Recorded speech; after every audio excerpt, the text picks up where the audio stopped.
phase conjugator because he will experience charge compression. It speeds up his mentation rate and forces him to get fractal or get bit. I mean, to think a shareable thought, yeah? So once you're in the middle of lightning, it's a compression experience, and as Daniel Brinkley could well tell you, or me, 30 years of Kundalini, that when you're in the center of a lightning bolt, you need to think a shareable thought because that's how waves become distributable. So what I was going to just say in closing about the biofeedback toys, if I may, is that the original system we designed to do the brain waves and the heart waves work here. This is you can measure empathy in two different ways. You can measure empathy by teaching people how to entrain their breath and how to entrain their heart. This is called the heart tuner, my invention, and I invented the mathematics of how to measure heart coherence. And you can use this technique to teach people to link hearts. When these line up, you have phase lock of EKG, which is a way of measuring and teaching empathy, marriage counseling, tantra, conflict resolution, peacemaking. So this system sold for 1,600 to 4,000 euros. I'm here to announce to you today that this week we're releasing the Love Tuner, which does the heart and the brain and the life force, the HRV, for half that price in a 4 and 8 channel version, wireless, Bluetooth, iPhone compatible, I tell you. We are having fun with these toys. TheLoveTuner.com, yeah? It's coming. We can do 32 channels into one computer. We can do family constellation therapy and teach whole groups of people to link hearts. And that's what we call the harmonic module project. Eventually, over the internet, 1 million people can learn to kind of link hearts, you know, like, not that it requires biofeedback to do it, but it's fun to play because you can actually see, you know? You actually feel that charge transfer at that moment of bliss. Yeah? Yeah, and if you get together for lunch with William Tiller, it'll not just be lunch. You know, I worked with Bill probably about 25 years ago now at 2 International Physics Conference Symposium. He's a great and sweet guy. A lot of people love him. He's getting a bit old now. But the idea about fractality, I think, would really be beyond him. Our friend, what's her name in Spain? Marisol? No, who sponsored the conference in Japan with Bill and Sartoris? Elizabeth Sartoris from Spain. She sponsored a conference with, but he's a sweet guy. It's okay. But I mean, people are actually studying phase conjugate dielectrics. That was Tom Beardman. He's getting old now too. So we really have a whole new group of young scientists coming into this study of real electric fractality, and that includes Paul Harris right here from Calgary. Amazing alchemy lab, teaching alchemy and science, really cool. So we're going to be doing stuff with Paul in Calgary, in his alchemy lab. For example,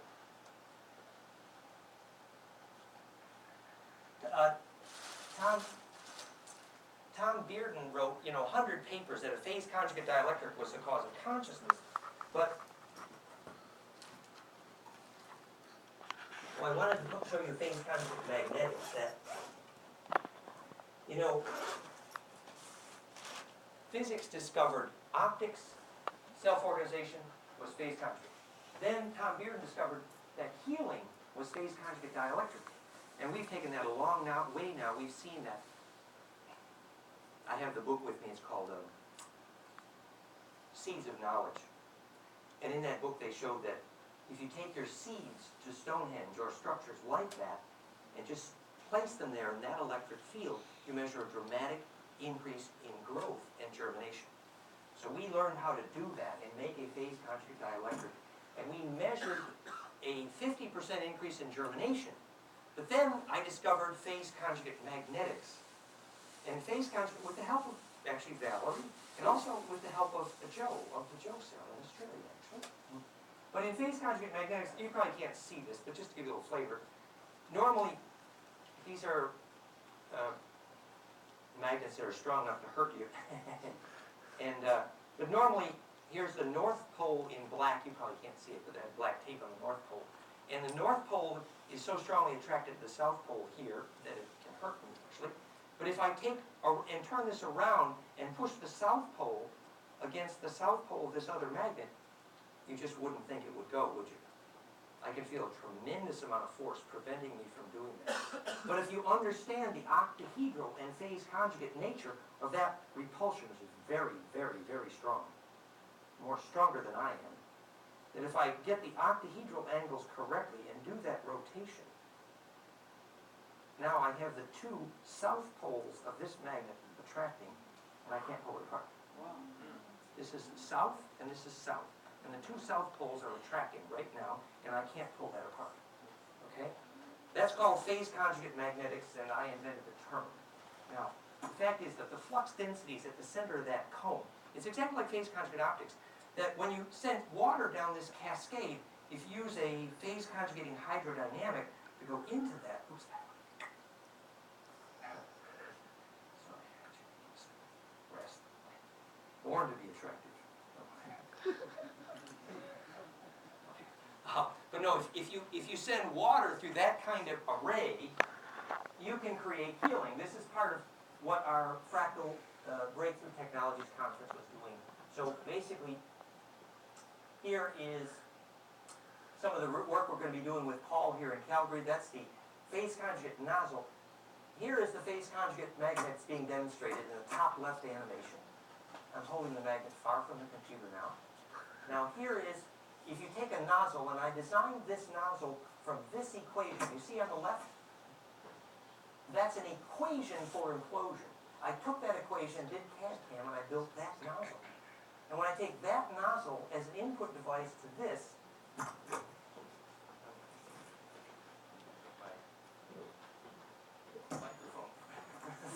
microphone stuck to the magnet.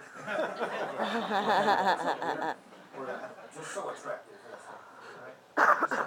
But the point is that what I wanted to show you is, first, this was the effect on the water. We passed through it. On the left, you see charge radiance. This is the effect of the entropy.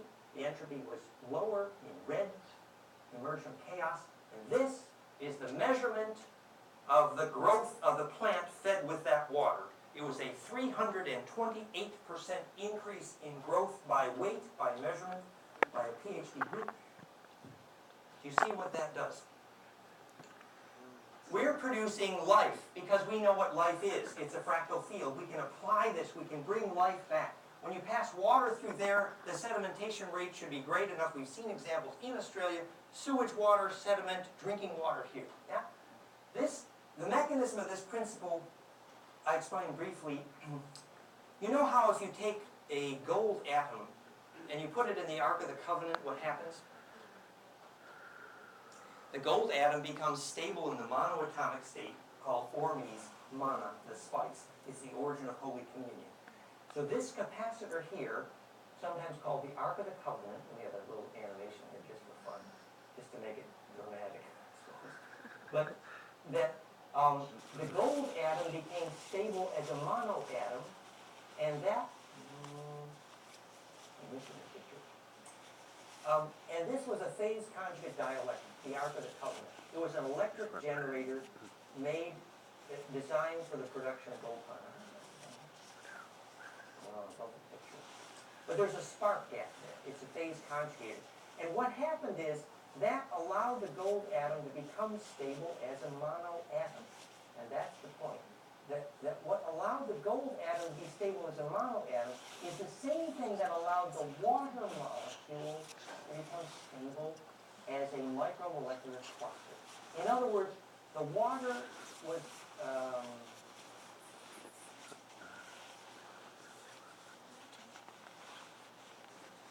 can't find that little picture. I guess we won't find that now. The same metaphors, Frankie, they're used in the spice Yes. in June. Yes, exactly. The spice in Doom was, oh, there it is. It's sort of a fun picture. But this is a phase conjugate dielectric capacitor. It was designed on Sirius A. If you believe the history and politics of Anton Parks replaces Zachariah Sitch and good stuff, Anton Parks, I recommend it. Anyway, if you take gold, which is a phase conjugate dielectric, acacia wood, very trace mineral rich phase conjugate, alternate layers, a whole bit, you get the compressive spark gap. And here, you hold the gold atom, and the gold atom is called a noble because its electron shells do this. Inducing charge collapse, introduction to Alchemy 101, and the gold atom turns inside out like popcorn, changes weight, changes mass, starts to float, becomes soluble in water and blood, It's called Ormes Mana. The spice in Dune was served in a round white wafer, later called Holy Communion. So the physics of what allowed that gold atom to be stable as a monoatom is the same thing that allows a water molecule to be stable as a molecule. Microhydrin. So the molecular cluster size goes much smaller, surface tension, redox potential, and solubility returns. Solubility, get it? Feed the plant. You see what I'm saying? Surface area availability. In the same way that if you did your live blood cell microscopy and you looked at your blood, if your blood was all clumped up, lots of rouleau, unhealthy blood. But if the blood molecules are able to stand by themselves, self-empowered relationships, psychologically training, get the flavor? Get fractal or get dead. Okay. Any questions? I had a question about Yes. the evil cube. Yes, the evil cube. Okay. What would the relationship be with crystals that grow in cubic fashion? Right, cubic zirconia, the inherently tetra structure of silicon dioxide quartz. Think about iron pyrite. Maybe. I could give an example from quartz because I know it a little better. I'm sure there are more. But if you look at quartz, SiO2, the silicon-oxygen bond is tetrahedral. And the shadow of the tetra pairs is a cube. If you take that cube and you rotate it up a helix, it'll leave a hexagonal shadow, and that's called a quartz crystal. A quartz crystal is actually opposite to phase conjugate. So if you sang around ringing quartz crystal bowls, you would be not creating phase conjugates. There'd be no implosion. It'd be very good for incubating, but bad for imploding. So the quartz crystal technologies, sadly, the moment, let me give a bit of an esoteric example, but our ancestors, the Uru-Usu, Draconian, later Anunnaki, at the moment their dragon queen culture tried to place their memory into quartz, called the quartz crystal skulls, it actually was the decay of their culture because the evil cube of the quartz was not phase conjugate. And what did that do? It froze the memory. It was stored, but it was no longer enclosed, it was no longer alive, it was a charge isolator and not a charge distributor. That's what the evil cube is, a charge isolator. So at the moment they thought they could plant the plasma of their biological memory into quartz was the moment when their memory froze. Hello? That loss of ability to implode plasma, DNA and blood, was called nephilim. No phi in them. Failure to implode charge. Next question? And then what's the type of crystal that would be phase conjugate on? Barium titanate and the dielectric layering, of course, the PGM, platinum, gold, and palladium, most of which are inherently dodeca. Palladium, particularly key to cold fusion, is notoriously dodecahedral. Yeah, and the cold fusion lab, Valerie noticed, our friend Jean Paul Biberian in the physics lab in Marseille organizes all the cold fusion conferences in Europe. And Valerie shows him, oh look, your palladium feels cool in your hand. You know why? For the same reason that this feels cool in your hand. It's a little bit of a negative ion wind. The beginning of gravity. A negative ion is a small fractal. Spray negative ion wind, you can eliminate infection. But if you put the negative ion wind on your body and you're in a metal building, it doesn't work. You need to know why. Look, if you have a bit of bliss and you try to do it in a metal building, your aura is saying implode, implode, but you're sucking in poison. It's not sustainable.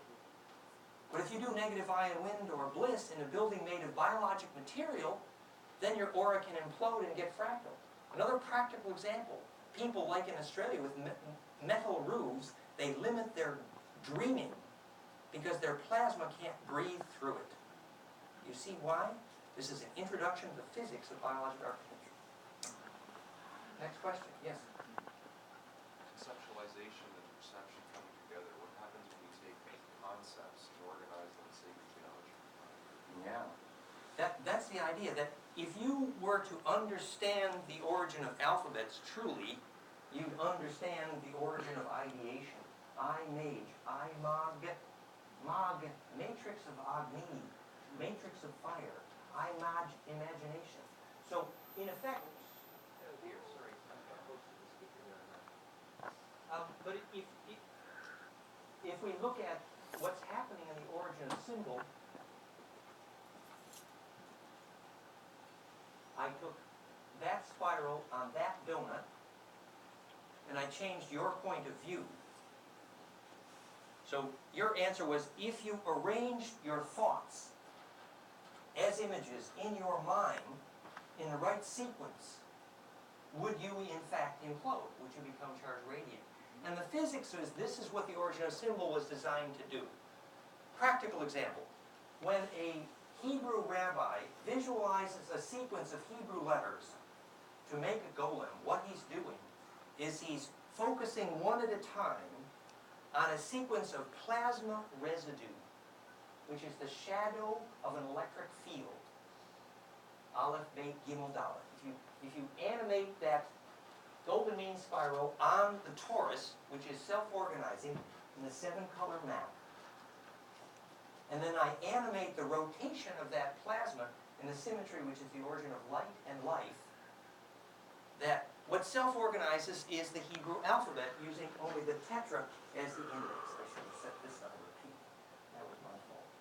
But if you look on the bottom left, so I have Aleph was Pei, Phi.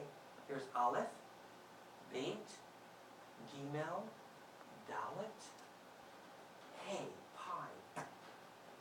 Sorry, that's Dalet. And this is Pei. Squares the circle. See why it squares the circle? The pi. That gets later. So what these are called plasma residues. The physics of the origin of the alphabet, the only language of light. And this, remember, your codons of your DNA nest tetrahedrally. So if this donut can be absorbed electrically by your DNA, because the angle is right, that's called memory. So if DNA can absorb the charge and store it, then it can enter biologic memory, and that's called the origin of the alphabet. Do you get it? And the superset alphabets were the hypercube, dodecikosa, you have the English, Ophanim Enochian, and the origin of Greek. We might not go into all that origin of angelic alphabets here today, the hypercube. Or maybe we will. Maybe that'll be our concluding story. Okay. But you see, what you're doing is, if you focus on a sequence of electric domains, plasma residues, in the correct sequence, they're able to fuse, implode, make a black hole, alchemy. And that is the moment at which you create suction from conception, suction of charge, and that's the origin of the implosion of charge, which is life itself. So if you learn the language of light, actually what you do by sequencing the electric domains in the right sequence is you create implosion of charge in your own plasma. Conception. Conception. So let's do the little story now. It's getting late. Here's the little story. This story is, I must credit this story to Vincent Bridges. And this story is Introduction to Why Alchemy is Fun. Okay? Yeah. Honoring also Paul Harris, the alchemy teacher here. So, here is the story. There was this guy named Kelly. And Kelly was having a problem because he had been grinding up the evil cube, the Kaaba of the Muslims. And he took about 50% of it, well, him and his friends. And of course, the Muslims were a bit upset. This is true, historically documented story. All the story is absolutely true history. It just happens to be more fun than the Da Vinci Code. So, here's the story. And this is goldenmean.info/Ophanim if you want all the documentation. So anyway, they're down there and they've been grinding up the Kaaba. And why were they grinding it up? Because it's a meteorite. And as a meteorite, the glass has been vaporized, propagated with PGM, platinum group metals, palladium, gold. And therefore, you can use it to make the Philosopher's Stone, the projective powder, gold, the alchemy, the mystery of the universe. Sure enough, real physics, honest to goodness, solid, real physics. So they're grinding this stuff, and if you take a rice grain-sized piece of this stuff and wrap it with wax, which Paul explained as a wetting agent, and you stick it in the red-hot mercury and put a flat cover on it and you wait a little bit, it turns into gold. And this was working fairly well, but they were running out. Oh dear. Besides, the Muslims were not very happy about having their Kaaba get all wound up. So Kelly had to find another solution. So he goes up and he arrives in John Dee's lab. John Dee was the Einstein of his day. He was also a spy for Queen Elizabeth, and when he sent a letter to Queen Elizabeth, he signed it "for your eyes only," 2 eyes with the symbol for her glasses. But later they misread that as 007. And John Dee is 007. It's real.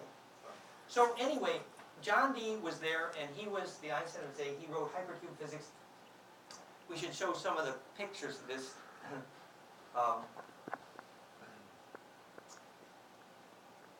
And when Kelly arrived in John Dee's lab, he came with, John Dee was having a problem because he spoke most of the languages of Earth. He had the largest library on Earth, and he was the scientist of his day. And he had been, he had said, well, gee, I would really like to talk to the angels because he's getting boring down here. And this was the math we did. This is the origin of Sanskrit in the story. You see, you take that same alphabet, you take off the crownlet, and you put on the vertical horizontal bar, you get Sanskrit. Anyway, so John Dee put Kelly to work immediately when he got to his lab in Mortlake and said, I need somebody to be looking with clairvoyance into this stone that this Ophanim angel handed me. And Vincent got to hold this stone in the British Museum. It's called the Green Stone, the show stone. And sure enough, Kelly looked in there and saw the Ophanim-Enochian alphabet, which turns out to be a hypercube implosion physics. And so they were doing this, they got into this business of calling the angels. Calling all angels, starship command. Anyway, so then John Dee realized that the only place you could really do this in Europe was Prague, because the magnetic map of Prague is erosion. Here is Vincent's work showing that the symmetry of the arrangement of the Ophanim-Enochian alphabet in the tablet of knowledge is a hypercube, and you see why a hypercube is important. 7 cubes outside, 5 cubes inside, because that makes this, which is sometimes called, well, it was later the origin of Greek. That's Greek and Ophanim. And if you read down the Zadkiel, Kuna, Hafret, Raphael, Gabriel, you get the names of the angels, which is symmetry operation, origin of Cherokee, Hermes, Bon Po, and the movie Stargate. So the letters used to make the movie Stargate were good physics because this is sizzle through 7 spins outside, 5 spins inside, going a little fast, whatever. Anyway, so they had learned to call the angels by invoking the symmetry operations, which is how angels have bodies. Their plasma implodes. This is how stars are born. It's really true. It's fun stuff. Anyway, so they realized they had a problem. They need more of this stuff. So they realized that the meteoritic caldera called Boheme, Bo means empty, Bohemia, Prague, arose. And so they went there, and Rudolph invited them, and sure enough, they went to a place in a tower outside of Prague where the magnetic lines cross. Guess what the symmetry was? Pent. And they started making gold. And because the meteor that caused Prague to happen had the right kind of glass fused with PGM, the same way the Templars made red stained glass windows. So there they are, they start making gold, they're having fun, and they sent back to Queen Elizabeth one of the cups in which they did the job, and she got damn jealous. Oh my God, what am I going to do?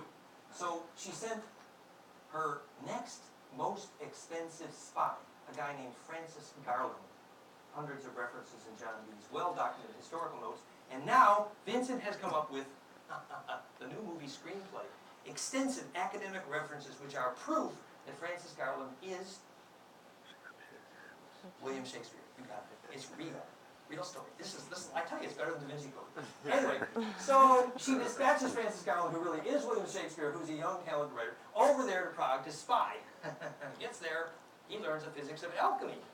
They're doing this, they're making both. And so Shakespeare gets back to England and writes a bunch of plays about the psychology of alchemy. Alchemy being how the plasma of humans fuse into one. What are we doing? Are we doing that? What is the symmetry up? So if you get the doorway to the stage open and closing properly, if you do a graph of the way emotions are phase locked in front of you in the play Midsummer Night's Dream, you get the picture of phase conjugation. And at the end of the play, you have identified with every different emotion of every different person in the correct sequence so that you emotionally fuse and you feel for everyone at once. That's called e pluribus unum. That's true psychology of alchemy. And where did Shakespeare learn it? That's the fun part. Anyway, the conclusion of the story, just to make it colorful so you'll appreciate why it's so much better than the Da Vinci Code, is they had 1 year of notice that this idiot, Philip of Spain, had sent the Armada, and you know, Philip's hobby was like, you know, let's kill a couple Protestants today. Philip was real. Basically, you see, King Rudolph had spent his childhood living in King Philip's castle in Spain, and he realized these Catholics are nuts, man. Really nuts. Anyway, so he realized that they had to do something about this. So anyway, John Dee and Kelly get together all the rabbis of Prague, and they gather, there's 5 cathedrals inside and 7 hills outside of Prague. Guess what that is, the symmetry, remember? He gets them together and he convenes a sequence of plasma calls called Ophanomenochian, and he calls forth this storm called the Tempest, and takes out the Spanish Armada. And that's the end of the story. And here comes another plasma storm called 2012. What are we going to do about it? Any clues? Phase conjugate. Have you steered a tornado lately? If you watch a shaman steer a tornado, you see how his plasma embeds in it. He feels the tornado, feels the pain, feels the anger, eats the anger, and you see the bioplasmic streamers of the shaman embed fractally in the tornado. And then, Sorcerer's Apprentice, you know, who's steering the tornado? Well, the solar wind is just a bigger one. And we can do it, guys. Any questions? Yeah, how? Thoughts, comments? Anything you'd like to talk about? Dan, when you take the torus and that way, consciousness goes in and then this phase spacing coming out of it? The idea is that in order to have perfect explosion or distribution, Exactly. you must first have perfect implosion. So fractal compression always precedes perfect radiance. So you take our words Shion science, to branch perfectly divine. God is a name for perfected charge distribution, just like immortality in God and mind is. And that only happens when it's fractal, because implosion precedes the distribution. You can't have sustainable explosion without implosion first. Right, so when you take consciousness, is it the consciousness that has to be there for phase spacing? Or is phase spacing prior to consciousness? Well, that's a wonderful dialogue to suggest. Let's try to make it as practical as we can. If we look at the way we've been trying to teach the science of what is compassion, for example, that if you look at what's happening to a heart or your heart when you choose to feel compassion, there's a sequence of events where your heart kind of turns inside out. And this one is not here. Well, most of you have seen us tell this story before, but I think it's really real that you make a picture inside your heart. This is biophysics picture of how your heart gets focused from gravity. This is why your heart beats electrically. Electrical engineers' analysis of where your heartbeat comes from. It's a voltage wave that converts like this, just like you were saying. Go like that. Now, if you make a picture inside your heart, which actually fits the picture of someone's feelings outside your heart, that's called self-similar or fractal. That creates an attractor which causes suction, and the dimple is sucked in, becomes a tornado, and your heart turns inside out recursively I would turn myself inside out for you, darling. And so what happens is the electric donut fields around your heart gets a longer and longer way and bends. You call that consciousness growing. It's actually an electric field growing because it got fractal. Right, because when you take a fetus, the heart is the first to develop before the brain. Yeah, There- beautiful. Therefore, you get the electrical charge. Mhm. Gets I like from it. the- Yes. Right, because Yes. with the fetal thing, you can, fetal springometer, you can hear the heartbeat, etc. Yes. But where the hell does that come from? Well, That comes from consciousness. Consciousness starts within the heart. It does not start in the brain. well, you know, it's funny. The heart certainly has higher voltage in the brain, and the heart certainly is required for the brain to have a center of gravity. Right, and therefore, the DNA, therefore, consciousness, therefore, we're where? Yeah, no, and you could make the case, therefore, that the heart is more powerful than the brain. But ultimately, you know, if you looked at the next place you'd go with that conversation would probably be the biophysics of Kundalini and how your heart stabilizes the pump, but then the pump delivers to the high brain. Right. And you couldn't succeed with Kundalini without both. I've done most lovely pictures of the fetus here, but I can't find it anymore. Yeah, but where does consciousness come from? Consciousness actually happens anywhere waves get fractal. So in other words, it's the first thing that comes out of black hole. Yes, absolutely. Black, Got it. yeah, black holes, Right. yes. That's right. You could say And that. I haven't studied physics at all, and I told our prof this. You- He says, no. Today, they actually predict the size of a galaxy based on the size of the black hole that inhabits it. And there's a reason for that. Black holes are the hearts of angels. Yes, Absolutely. it's consciousness. Yes, and that's why Nassim is correctly teaching that everything in physics, including the proton, is a small black hole. And actually proved it with Schwarzschild physics. But if you know what a black hole is created by, it's fractality. And he's teaching that too. Yeah. You see, it all really does fit together. Thank you, dear. You're welcome. Yes. Any other thoughts or comments? My doctorate is on its way. Cool. Go for it. Okay. Any other thoughts, comments? Yes, yes. Question about Prague being named Rome. Yeah, the rose, yeah.